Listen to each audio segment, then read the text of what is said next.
So where there are many different ways to play nowadays, this is one of those devices that I found very intriguing. And I just wanted to check it out. It's kind of funny that I put this thing on my wish list on the online shop because I just wanted to check it out for myself. So what I already mentioned, this is one of those, let's say, cheaper entry point devices. So I'm really curious how it is with the overall quality, the display, because they're going to give us a 2.8 inch high quality IPS screen. I'm very curious how this will actually look. One of the cool things, you can actually like use the cartridges that you can buy separately.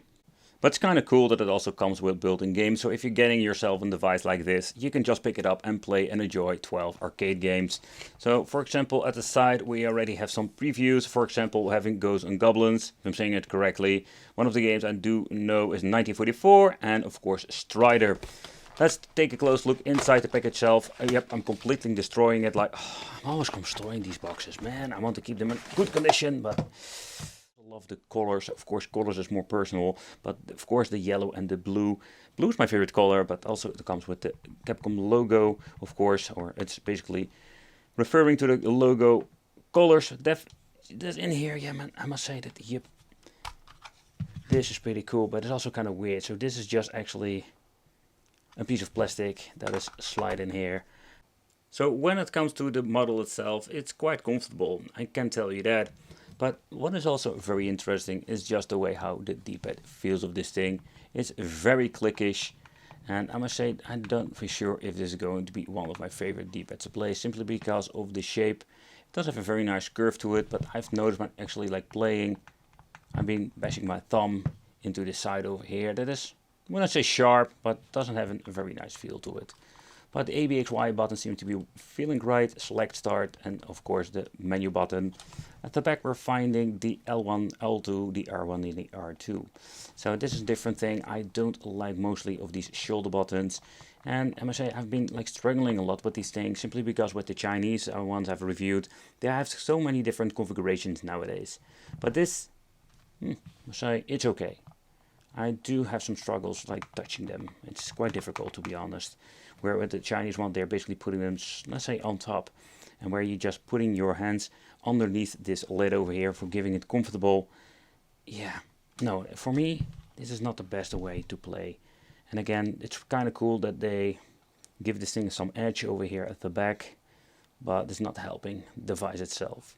Then, of course, the volume control, and here we can put in the game that we're going to try on later. Hyper Mega Tech, all right. I love the intro tune, so let's get rid of all the filth on the screen itself already. Different kind of languages, I'm just going to keep it on English. Another cool thing they implemented is the choose your challenge. Looking to kick back and relax, and this is just the easy mode, or if you just want to get into a challenge, you have the normal mode. I'm just going to choose the normal mode. Of course, in this part you need to accept and sell your soul, read through it. That's one of the things you need to do. So one of the things I've noticed that there is quite a little bit of a distance between the front glass and the LCD, and that's a good thing. Also, it comes in a very hard front glass, so it looks quite nice and very quality. And the display, it's a little bit difficult to record you of the glare. But besides that, it's not bad at all. So here are the games: Street Fighter 2 Hyper Fighting, Strider, Wolf of the Battlefield, Mercs, 1942, 1943, 1944, the Loopmaster, I love that game. Bionic Commando, Captain Commando, Final Fight, Forgotten World, Ghouls and Ghosts, that was the name, I completely messed it up, Mega Man, and Street Fighter again. And let's start off with, of course, Street Fighter. Pressing the menu button will give you the special menu like with the Chinese handhelds that I've seen, when having even the screen can be changed out to the original aspect ratio, pixel perfect. We have even scan lights that we can implement. It's kind of cool, to be honest. Not going to do any of these. Enter the credits.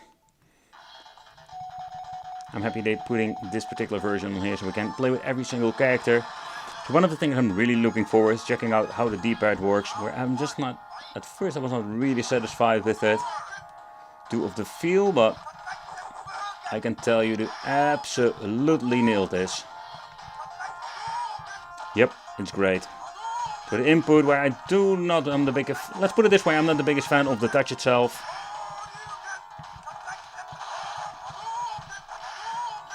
But here having the problem with the back buttons, in my opinion, that I found it very difficult. Oh man, he's just chipping me to death. The biatch. Nevertheless, it's quite difficult to get in touch with the back buttons. See, that's what I mean. No, it's not something I'm going to be liking. Next up, let's take a close look at the 9044 Loopmaster. Man, there's still a lot of crap on my screen. It's really annoying.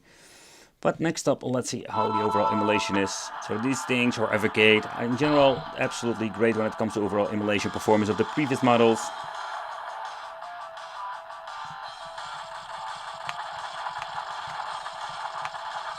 It's responsive, so that's not a problem whatsoever. But let's take a close look at some Captain Commando.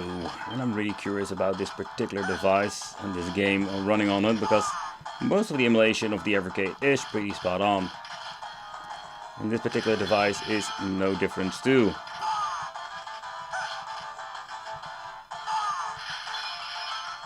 All the sound effects are here, everything sounds pretty damn clear through this freaking front speaker.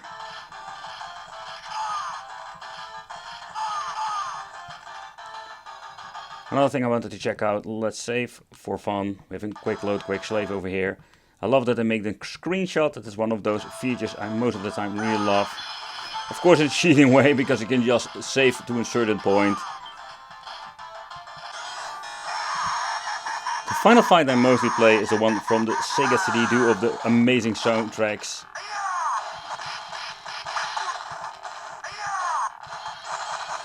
But absolutely, this Capcom version is completely the thing that I just love. Shmups and beat 'em ups, man, it's absolutely a perfect combination for the wicked.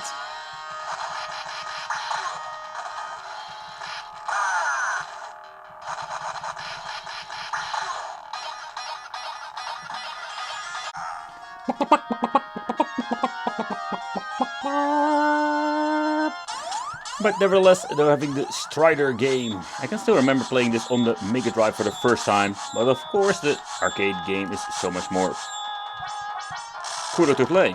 Okay, already messing that part up. It's a man slice and dicing. I think it's a year or two ago that I actually played the remake. That game was absolutely amazing with a massive stage to discover. Was a lot of fun. Another game I played a lot on the Mega Drive was Forgotten Worlds. I did complete this game a couple of times with friends. It was so cool. They can just fly through the stages, shoot, and after some time collect some blue things and upgrade your character. That was so cool.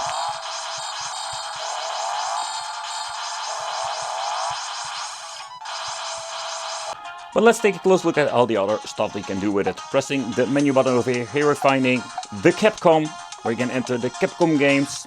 Over here having the Evercade, and this board where you can just add ourselves the game cartridge. So let's just try myself the favorite game I always love to play. There we go, there we can enter different games. Later on we're going to try that out, but first I just want to take a close look at the other part of the settings. Display. Ray mentioned before, you can change out the aspect ratio and all the other things. The music can be changed in here. Languages, difficulty, legal and support, and credits. But let's take a close look at the Evercade part. And let's start with, of course, Xenocrisis. I was really curious about how the D-pad will respond, and I can tell you that it's not disappointing at all.